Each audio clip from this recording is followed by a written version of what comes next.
Top 10 ನ್ಯೂಸ್ಗೆ ಸ್ವಾಗತ. ನಾನು ರಾಮ್ ಬಡ್ಗೇರ್. ಜಗತ್ತಿನ ಅತಿ ಉದ್ದದ ಮಾನವ ಸರಪಳಿ ರಚನೆ ಮುಖೇನ ದಾಖಲೆಯನ್ನ ಸೃಷ್ಟಿ ಮಾಡಲಾಯಿತು.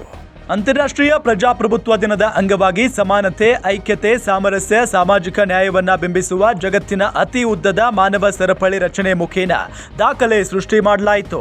ಬೀದರ್ನಿಂದ ಚಾಮರಾಜನಗರದವರೆಗೂ 31 ಜಿಲ್ಲೆಗಳನ್ನ ಒಳಗೊಂಡ 2500 ಕಿಲೋಮೀಟರ್ ಉದ್ದದ ಮಾನವ ಸರಪಳಿಯನ್ನ ವಿವಿಧ ನಾಗರಿಕ ಸಂಘಟನೆಗಳ ಸಹಯೋಗದಲ್ಲಿ ಕರ್ನಾಟಕ ಸರ್ಕಾರದಿಂದ ಆಯೋಜಿಸಲಾಗಿತ್ತು. ವಿಧಾನಸೌಧದ ಮುಂಭಾಗ ಸಿಎಂ ಸಿದ್ದರಾಮಯ್ಯ ಸಂವಿಧಾನ ಪೀಠಿಕೆ ಓದುವ ಮುಖೇನ ಕಾರ್ಯಕ್ರಮಕ್ಕೆ ಚಾಲನೆ ನೀಡಿದ್ರು. ಈ ವೇಳೆ ಮಾತನಾಡಿದ ಸಿಎಂ, ಏಕತೆ ನೆಪದಲ್ಲಿ ಸಮಾಜವನ್ನ ಒಡೆಯುವ, ಮನುಷ್ಯರನ್ನ ವಿಭಜಿಸುವ ವಿಚ್ಛಿದ್ರಕಾರಕ ದುಷ್ಟಶಕ್ತಿಗಳನ್ನ ನಾಶ ಮಾಡಲು ಪ್ರಜಾಪ್ರಭುತ್ವವಾದಿಗಳು ಎದ್ದು ನಿಲ್ಲಿ. ನಮ್ಮ ಸಂವಿಧಾನ ಎತ್ತಿ ಹಿಡಿದಿರುವ ಬಹುತ್ವವನ್ನ ನಾವು ಬದುಕಿನಲ್ಲಿ ಆಚರಿಸೋಣ. ಆ ಮುಖೇನ ಸಮಾಜ ಒಡೆಯುವ ದುಷ್ಟರ ಷಡ್ಯಂತ್ರ ಸೋಲಿಸೋಣ, ಪ್ರಜಾಪ್ರಭುತ್ವ ಗಟ್ಟಿಗೊಳಿಸೋಣ ಅಂತ ಕರೆ ನೀಡಿದ್ರು.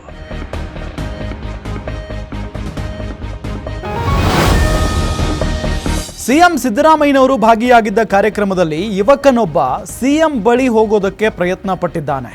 ಇನ್ನು ಸಿಎಂ ಸಿದ್ದರಾಮಯ್ಯ ಭಾಗಿಯಾಗಿದ್ದ ಕಾರ್ಯಕ್ರಮದಲ್ಲಿ ಯುವಕನೊಬ್ಬ ಏಕಾಏಕಿ ವೇದಿಕೆ ಮೇಲೆ ಜಿಗಿದು ಸಿಎಂ ಕಡೆ ಧಾವಿಸಿ ಶಾಲು ಹೊದಿಸಲು ಪ್ರಯತ್ನಿಸಿದ್ದಾನೆ.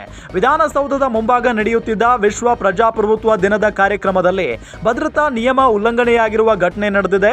ಕನ್ನಡ ಬಾವುಟದ ಶಾಲು ಧರಿಸಿದ್ದ ಯುವಕ ಸಿದ್ದರಾಮಯ್ಯ ಅವರಿಗೆ ಶಾಲು ಹಾಕಲು ವೇದಿಕೆಯತ್ತ ತೆರಳಿದ್ದ. ಈ ವೇಳೆ ಪೊಲೀಸರು ವಶಕ್ಕೆ ಪಡೆಯುತ್ತಿದ್ದಂತೆ ಶಾಲನ್ನ ಸಿದ್ದರಾಮಯ್ಯ ಅವರ ಕಡೆ ಎಸೆದ ಎಂದು ಪೊಲೀಸರು ತಿಳಿಸಿದ್ದಾರೆ. ಬಂಧಿತ ಯುವಕ ಕನಕಪುರ ಮೂಲದವನು ಎನ್ನಲಾಗಿದ್ದು, ಆತನನ್ನ ವಶಕ್ಕೆ ಪಡೆದಿರುವ ಪೊಲೀಸರು ವಿಚಾರಣೆ ನಡೆಸುತ್ತಿದ್ದಾರೆ.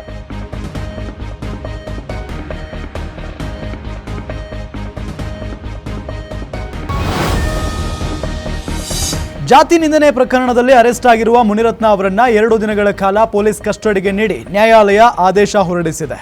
ಬಿಬಿಎಂಪಿ ಗುತ್ತಿಗೆದಾರರ ವಿರುದ್ಧ ಜಾತಿ ನಿಂದನೆ, ಕಿರುಕುಳ, ಬೆದರಿಕೆ ಹಾಗೂ ಜಾತಿ ನಿಂದನೆ ಮಾಡಿರುವ ಆರೋಪದಡಿ ಬಂಧನಕ್ಕೊಳಗಾಗಿರುವ ಬಿಜೆಪಿ ಶಾಸಕ ಮುನಿರತ್ನ ಅವರನ್ನ 2 ದಿನಗಳ ಕಾಲ ಪೊಲೀಸ್ ಕಸ್ಟಡಿಗೆ ಒಪ್ಪಿಸಿ 82ನೇ ಜನಪ್ರತಿನಿಧಿಗಳ ನ್ಯಾಯಾಲಯ ಆದೇಶಿಸಿದೆ. ಶನಿವಾರ ಪೊಲೀಸರು ಮುನಿರತ್ನ ಅವರನ್ನ ಕೋಲಾರ ಜಿಲ್ಲೆಯ ಮುಳಬಾಗಿಲು ತಾಲೂಕಿನ ನಂಗಲಿ ಗ್ರಾಮದ ಬಳಿ ಬಂಧಿಸಿ ಕರೆತಂದ್ರು. ರಾತ್ರಿ ಆರೋಗ್ಯ ತಪಾಸಣೆ ನಡೆಸಿ ಬಳಿಕ ನ್ಯಾಯಾಧೀಶರ ಮುಂದೆ ಹಾಜರುಪಡಿಸಿದ್ರು. ಈ ವೇಳೆ ಪೊಲೀಸರು 1 ವಾರ ಕಸ್ಟಡಿಗೆ ನೀಡುವಂತೆ ನ್ಯಾಯಾಧೀಶ ಸಂತೋಷ್ ಗಜಾನನ್ ಭಟ್ ಅವರಿಗೆ ಮನವಿ ಮಾಡಿದ್ರು. ವಿಚಾರಣೆ ನಡೆಸಿದ ನ್ಯಾಯಾಧೀಶರು 2 ದಿನಗಳ ಕಾಲ ಪೊಲೀಸ್ ಕಸ್ಟಡಿಗೆ ನೀಡಿ ಆದೇಶ ಹೊರಡಿಸಿದ್ರು. ಇನ್ನು ಯಾವುದೇ ಕ್ಷಣದಲ್ಲಿ ಮುನಿರತ್ನ ಪ್ರಕರಣವನ್ನ ಸಿಐಡಿ ವಿಚಾರಣೆಗೆ ನೀಡಬಹುದು ಅಂತ ಗ್ಯಾರಂಟಿ ನ್ಯೂಸ್ಗೆ ಖಚಿತ ಮೂಲಗಳ ಮಾಹಿತಿ ಸಿಕ್ಕಿದೆ.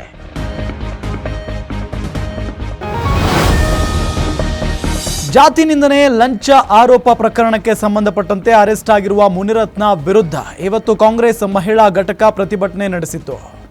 ಜಾತಿ ನಿಂದನೆ, ಲಂಚದ ಆರೋಪದಲ್ಲಿ ಅರೆಸ್ಟ್ ಆಗಿರುವ ಶಾಸಕ ಮುನಿರತ್ನ ವಿರುದ್ಧ ಬೆಂಗಳೂರಿನ ಕಾಂಗ್ರೆಸ್ ಕಚೇರಿ ಎದುರು ಕಾಂಗ್ರೆಸ್ ಮಹಿಳಾ ಘಟಕ ಪ್ರತಿಭಟನೆ ನಡೆಸಿತು. ಕೆಪಿಸಿಸಿ ಮಹಿಳಾ ಘಟಕದ ಅಧ್ಯಕ್ಷೆ ಸೌಮ್ಯ ರೆಡ್ಡಿ ನೇತೃತ್ವದಲ್ಲಿ ನಡೆದ ಪ್ರತಿಭಟನೆಯಲ್ಲಿ ಮಹಿಳೆ ಬಗ್ಗೆ ಕೀಳಾಗಿ ಮಾತನಾಡಿರುವ ಶಾಸಕ ಮುನಿರತ್ನ ವಿರುದ್ಧ ಧಿಕ್ಕಾರ ಕೂಗಿ ರಾಜೀನಾಮೆಗೆ ಆಗ್ರಹಿಸಲಾಯಿತು. ಈ ವೇಳೆ ಮಾತನಾಡಿದ ಸೌಮ್ಯ ರೆಡ್ಡಿ, ಮುನಿರತ್ನ ಅವರ ಆಡಿಯೋ ಎಲ್ಲರೂ ಕೇಳಿದ್ದೇವೆ, ನಮ್ಮ ಬಾಯಲ್ಲಿ ಆ ಮಾತುಗಳನ್ನು ಹೇಳಲು ಆಗಲ್ಲ. ಮುನಿರತ್ನ ವಿರುದ್ಧ ಮಹಿಳಾ ಆಯೋಗಕ್ಕೂ ದೂರು ನೀಡಿದ್ದೇವೆ. ಮುನಿರತ್ನ ರಾಜೀನಾಮೆ ಕೊಡುವವರೆಗೂ ಹೋರಾಟ ನಡೆಸುತ್ತೇವೆ ಅಂತ ಹೇಳಿದ್ದಾರೆ.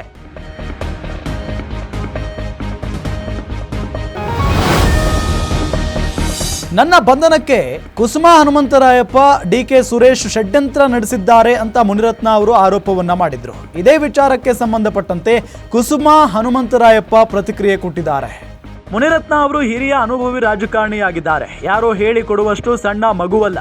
ಏನು ಮಾತನಾಡ್ತಿದ್ದೇನೆ ಅಂತ ಅವರ ಜ್ಞಾನದಲ್ಲಿರಬೇಕಿತ್ತು ಅಂತ ಮುನಿರತ್ನ ವಿರುದ್ಧ ಆರ್ಆರ್ ನಗರ ಪರಾಜಿತ ಅಭ್ಯರ್ಥಿ ಕುಸುಮಾ ಹನುಮಂತರಾಯಪ್ಪ ಆಕ್ರೋಶ ವ್ಯಕ್ತಪಡಿಸಿದ್ದಾರೆ. ಪೊಲೀಸರು ಬಂಧಿಸಿದ ಮೇಲೆ ಈಗ ಷಡ್ಯಂತ್ರ ಅಂತಿದ್ದಾರೆ. ಮಹಿಳೆಯರ ಬಗ್ಗೆ ಕೀಳು ಮಟ್ಟದ ಪದ ಬಳಕೆ ಮಾಡಿದ್ದಾರೆ. ಇವರು ಹಣಕ್ಕೆ ಬೇಡಿಕೆ ಇಟ್ಟಿದ್ದಾರೆ, ಗುತ್ತಿಗೆದಾರರಿಗೆ ಜೀವ ಬೆದರಿಕೆ ಹಾಕಿದ್ದಾರೆ. ಆದರೆ ಇದಕ್ಕೆ ಬದಲಾಗಿ ಗುತ್ತಿಗೆದಾರರು ಮುನಿರತ್ನ ಅವರ ಇನ್ನೊಂದು ಮುಖ ಪರಿಚಯಿಸಿದ್ದಾರೆ. ಸಾಮಾನ್ಯ ವ್ಯಕ್ತಿಗೆ ಶಿಕ್ಷೆಯಾಗುವಂತೆ ಮುನಿರತ್ನಗೆ ಶಿಕ್ಷೆಯಾಗಲಿ ಅಂತ ಕುಸುಮಾ ಹನುಮಂತರಾಯಪ್ಪ ಪ್ರತಿಕ್ರಿಯೆ ನೀಡಿದ್ದಾರೆ. ಇಲ್ಲ, ಬಹುಶಃ ನಾನು ಕೂಡ ಮಾಧ್ಯಮಗಳಲ್ಲಿ ಮೊನ್ನೆ ಅಷ್ಟೇ ಏನು ಗುತ್ತಿಗೆದಾರರಾಗಿರುವಂಥ ಚಲುವರಾಜು ಅನ್ನೋರು ಮಾಧ್ಯಮಗಳ ಮುಂದೆ ಒಂದು ಪ್ರೆಸ್ ಮೀಟ್ನ ಕರೆದು ಅವ್ರ ಮೇಲೆ ಆಗಿರುವಂಥ ಒಂದು ಏನು ಹ್ಯಾರಸ್ಮೆಂಟ್ ಏನಿದೆ, ಜಾತಿ ನಿಂದನೆ ಇರಬಹುದು, ಹಾಗೆ ಜೀವ ಬೆದರಿಕೆ ಏನು ಮಾಡಿದ್ದಾರೆ ಶಾಸಕರಾಗಿರುವಂಥದ್ದು, ಅವರ ಒಂದು ಆಡಿಯೋಗಳನ್ನು ಕೂಡ ವೈರಲ್ ಮಾಡಿದ್ರು, ಬಿಡುಗಡೆಯನ್ನುಗೊಳಿಸಿದ್ರು. ಬಹುಶಃ ರಾಜಕಾರಣ ಹೊರತುಪಡಿಸಿ ಒಬ್ಬ ಮಹಿಳೆಯಾಗಿ ಆ ಒಂದು ಆಡಿಯೋದಲ್ಲಿ ಮಾತಾಡಿರುವಂಥ ಮಾತುಗಳನ್ನು ಕೇಳಲಿಕ್ಕೂ ಸಹ ಸಾಧ್ಯ ಇಲ್ಲ. ಯಾರ್ದು ತಾಯಿ ಬಗ್ಗೆ, ಹೆಂಡತಿ ಬಗ್ಗೆ, ಅಂದರೆ ಯಾವ ನಿಟ್ಟಿನಲ್ಲಿ ಸಮಾಜ ಮುಂದೆ ಹೋಗ್ತಾ ಇದೆ, ಈ ರೀತಿಯಾದಂಥ ಅಸಭ್ಯವಾದ, ಅಸಹ್ಯಕರವಾದಂಥ, ಅಸಂವಿಧಾನಿಕ ಪದಗಳನ್ನು ಬಳಸಿ ಒಬ್ಬ ಜನಪ್ರತಿನಿಧಿ ಆಗಿರುವಂಥವರು ಆ ಮಟ್ಟಿನ ಹೇಳಿಕೆಗಳನ್ನು ಕೊಡ್ತಾರೆ ಅಂತ ಅಂದರೆ ಬಹಳ ದುರದೃಷ್ಟಕರ. ನಾನು ಕೂಡ ಕ್ಷೇತ್ರದ ಕಾಂಗ್ರೆಸ್ ಪಕ್ಷದ ಅಭ್ಯರ್ಥಿಯಾಗಿ 2 ಬಾರಿ ಚುನಾವಣೆಯನ್ನು ಕೂಡ ಎದುರಿಸಿದ್ದೇನೆ. ಆ ಕ್ಷೇತ್ರದಲ್ಲಿ ಸಾಕಷ್ಟು ಜನ ಬಂದು ನಮ್ಮ ಬಳಿ ಹೇಳ್ಕೊಂಡಾಗ ನಮಗೆ ಈ ಥರ ದೌರ್ಜನ್ಯಗಳಾಗ್ತಾ ಇದೆ ಅಂದಾಗ ನಾವು ಕೂಡ ಅವ್ರಿಗೆ ಹೇಳ್ತಿದ್ವಿ, ಹೋಗಿ ಪೊಲೀಸ್ ಕಂಪ್ಲೇಂಟನ್ನು ಕೊಡಿ, ನಿಮಗೆ ರಕ್ಷಣೆ ಸಿಗತ್ತೆ ಅಂತ ಹೇಳಿ. ಆದರೆ ಅವರೆಲ್ಲರೂ ಹೇಳ್ತಿದ್ದು ಒಂದೇ, ಬಹುಶಃ ನಮ್ಮ ಜೀವದ ಮೇಲೆ ನಮಗೆ ಭಾಳ ಇದಿದೆ, ನಮ್ಮ ಜೀವ ಹೋದರೆ ಏನು ಮಾಡೋದು ಮೇಡಮ್ ಅಂತ ಯಾರೂ ಕೂಡ ಮುಂದೆ ಬರ್ತಿರ್ಲಿಲ್ಲ. ನಾನು ಈ ಮೂಲಕ ಗುತ್ತಿಗೆದಾರರಾಗಿರುವಂಥ ಚೆಲುವರಾಜು ಅವರಿಗೆ ಧನ್ಯವಾದಗಳನ್ನ ಹೇಳಬೇಕು ಅಂತ ಅನ್ಸುತ್ತೆ. ಯಾಕಂದರೆ ಒಬ್ಬ ಶಾಸಕರ ನಿಜ ಮುಖವನ್ನು ಇಡೀ ಸಮಾಜದ ಮುಂದೆ ತೆರೆದಿಟ್ಟಿದ್ದಾರೆ. ನಟ ದರ್ಶನ್ಗೆ ರಾಜಾತಿಥ್ಯ ನೀಡಿದ ವಿಚಾರಕ್ಕೆ ಸಂಬಂಧಪಟ್ಟಂತೆ ಬೆಂಗಳೂರಿನ ಪರಪ್ಪನ ಅಗ್ರಹಾರಕ್ಕೆ ಇವತ್ತು ಸಿಸಿಬಿ ಅಧಿಕಾರಿಗಳು ದಿಢೀರ್ ದಾಳಿ ನಡೆಸಿದ್ರು. ನಟ ದರ್ಶನ್ಗೆ ರಾಜಾತಿಥ್ಯ ನೀಡಿದ ವಿಚಾರಕ್ಕೆ ವ್ಯಾಪಕ ಸುದ್ದಿಗೆ ಗ್ರಾಸವಾಗಿದ್ದ ಬೆಂಗಳೂರಿನ ಪರಪ್ಪನ ಅಗ್ರಹಾರ ಜೈಲಿನ ಮೇಲೆ ಮತ್ತೆ ಸಿಸಿಬಿ ಅಧಿಕಾರಿಗಳು ದಾಳಿಯನ್ನು ನಡೆಸಿದ್ದಾರೆ. ಈ ವೇಳೆ ವಿಲ್ಸನ್ ಗಾರ್ಡನ್, ನಾಗ, ಮೊಬೈಲ್ ಸೇರಿದಂತೆ ಹಲವು ವಸ್ತುಗಳನ್ನು ವಶಕ್ಕೆ ಪಡೆದಿದ್ದಾರೆ. ಸಿಸಿಬಿ ಅಧಿಕಾರಿಗಳು ಶನಿವಾರ ಪರಪ್ಪನ ಅಗ್ರಹಾರ ಜೈಲಿನ ಮೇಲೆ ದಾಳಿ ಮಾಡಿದ್ದು, ತಪಾಸಣೆ ವೇಳೆ ವಿಲ್ಸನ್ ಗಾರ್ಡನ್, ನಾಗ ಮತ್ತು ಆತನ ಸಹಚರರ ಸುಮಾರು 18 ಮೊಬೈಲ್ ಫೋನ್ಗಳನ್ನು ವಶಕ್ಕೆ ಪಡೆದಿದ್ದಾರೆ. ಸಿಸಿಬಿ ಅಧಿಕಾರಿಗಳು ಮೊಬೈಲ್ ಜೊತೆಗೆ ಡ್ರಗ್ಸ್ ಹಾಗೂ ಹಣವನ್ನು ಸೀಸ್ ಮಾಡಿದ್ದಾರೆ ಅಂತ ತಿಳಿದು ಬಂದಿದೆ. ಪರಪ್ಪನ ಅಗ್ರಹಾರ ಜೈಲಿನ ಮೇಲೆ ಸಿಸಿಬಿ ಅಧಿಕಾರಿಗಳ ದಾಳಿಯ ಮಾಹಿತಿ ಸೋರಿಕೆಯಾಗಿದೆ ಎಂಬ ಅನುಮಾನ ವ್ಯಕ್ತವಾಗಿತ್ತು. ಈ ಹಿನ್ನೆಲೆಯಲ್ಲಿ ಆಂತರಿಕ ತನಿಖೆ ನಡೆಸುವಂತೆ ನಗರ ಪೊಲೀಸ್ ಆಯುಕ್ತ ಬಿ ದಯಾನಂದ್ ಅವರು ಸೂಚನೆ ನೀಡಿದ್ರು.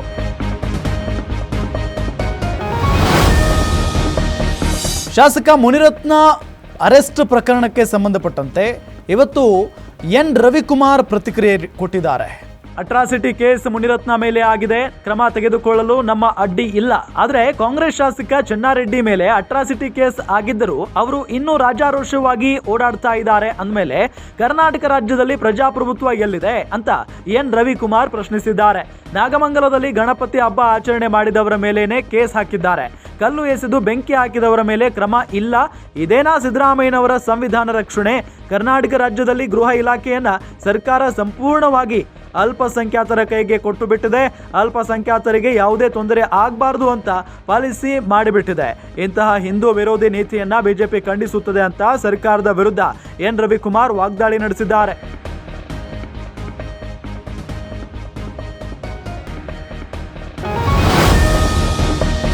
ಇನ್ನು 2 ದಿನಗಳಲ್ಲಿ ನಾನು ರಾಜೀನಾಮೆಯನ್ನ ಕೊಡ್ತೀನಿ ಅಂತ ದೆಹಲಿ ಮುಖ್ಯಮಂತ್ರಿ ಅರವಿಂದ್ ಕೇಜ್ರಿವಾಲ್ ಹೇಳಿಕೆಯನ್ನ ಕೊಟ್ಟಿದ್ದಾರೆ. ಬಿಜೆಪಿ ತನ್ನ ವಿರುದ್ಧ ಸುಳ್ಳು ಆರೋಪ ಮಾಡಿದೆ, ಹೀಗಾಗಿ ಸಾರ್ವಜನಿಕ ನ್ಯಾಯಾಲಯದ ಮೊರೆ ಹೋಗುತ್ತೇವೆ. ಅವರ ಸ್ಥಾನದಲ್ಲಿ ಎಎಪಿ ಪಕ್ಷದ ಶಾಸಕರೊಬ್ಬರು ಮುಖ್ಯಮಂತ್ರಿಯಾಗಲಿದ್ದಾರೆ ಅಂತ ಕೇಜ್ರಿವಾಲ್ ಹೇಳಿದ್ದಾರೆ. ನವೆಂಬರ್ನಲ್ಲಿ ದೆಹಲಿ ಚುನಾವಣೆ ನಡೆಸುವಂತೆ ಎಎಪಿ ಸಂಚಾಲಕರು ಚುನಾವಣಾ ಆಯೋಗಕ್ಕೆ ಮನವಿ ಮಾಡಿದ್ದಾರೆ. ಮದ್ಯ ನೀತಿ ಹಗರಣದಲ್ಲಿ ಜೈಲು ಪಾಲಾಗಿದ್ದ ಕೇಜ್ರಿವಾಲ್ ತಿಹಾರ್ ಜೈಲಿನಿಂದ ಜಾಮೀನಿನ ಮೇಲೆ ಹೊರಬಂದ ನಂತರ ಅರವಿಂದ್ ಕೇಜ್ರಿವಾಲ್ ಅವರು ದೆಹಲಿಯ ಜನರು ನಿರ್ಧರಿಸುವವರೆಗೂ ಮುಖ್ಯಮಂತ್ರಿ ಹುದ್ದೆಯಲ್ಲಿ ಕುಳಿತುಕೊಳ್ಳುವುದಿಲ್ಲ ಅಂತ ಹೇಳಿದ್ದಾರೆ. ಇಂದಿನಿಂದ 2 ದಿನಗಳ ನಂತರ ನಾನು ರಾಜೀನಾಮೆ ನೀಡಲಿದ್ದೇನೆ. ಕೇಜ್ರಿವಾಲ್ ಪ್ರಾಮಾಣಿಕ ಎಂದು ಸಾರ್ವಜನಿಕರು ತೀರ್ಪು ನೀಡುವವರೆಗೂ ನಾನು ಸಿಎಂ ಕುರ್ಚಿಯಲ್ಲಿ ಕುಳಿತುಕೊಳ್ಳುವುದಿಲ್ಲ ಅಂತ ಹೇಳಿದ್ರು.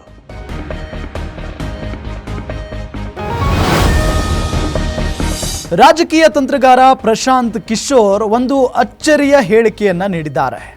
ಬಿಹಾರದಲ್ಲಿ 2025ರಲ್ಲಿ ನಡೆಯಲಿರುವ ವಿಧಾನಸಭಾ ಚುನಾವಣೆಯಲ್ಲಿ ತಮ್ಮ ಜನ್ ಸುರಾಜ್ ಪಕ್ಷ ಅಧಿಕಾರಕ್ಕೆ ಬಂದರೆ ಮದ್ಯ ನಿಷೇಧವನ್ನ ಅಂತ್ಯಗೊಳಿಸುವುದಾಗಿ ಚುನಾವಣಾ ರಾಜಕೀಯ ತಂತ್ರಗಾರ ಪ್ರಶಾಂತ್ ಕಿಶೋರ್ ಹೇಳಿದ್ದಾರೆ. ನಿತೀಶ್ ಕುಮಾರ್ ಮತ್ತು ತೇಜಸ್ವಿ ಯಾದವ್ ಇಬ್ಬರು ನಾಯಕರ ಅವಧಿಯಲ್ಲಿ ಬಿಹಾರ ನಷ್ಟ ಅನುಭವಿಸಿದೆ. ಜನ್ ಸುರಾಜ್ ಎಲ್ಲ 243 ಸ್ಥಾನಗಳಲ್ಲಿ ಚುನಾವಣೆಯಲ್ಲಿ ಸ್ಪರ್ಧಿಸಲಿದೆ. ಪಕ್ಷವು ಸರ್ಕಾರ ರಚಿಸಿದ 1 ಗಂಟೆಯೊಳಗಡೆ ರಾಜ್ಯದಿಂದ ಮದ್ಯ ನಿಷೇಧವನ್ನ ತೆಗೆದುಹಾಕಲಾಗುವುದು ಅಂತ ಹೇಳಿ ಪ್ರಶಾಂತ್ ಕಿಶೋರ್ ಸಂಚಲನ ಸೃಷ್ಟಿಸಿದ್ದಾರೆ.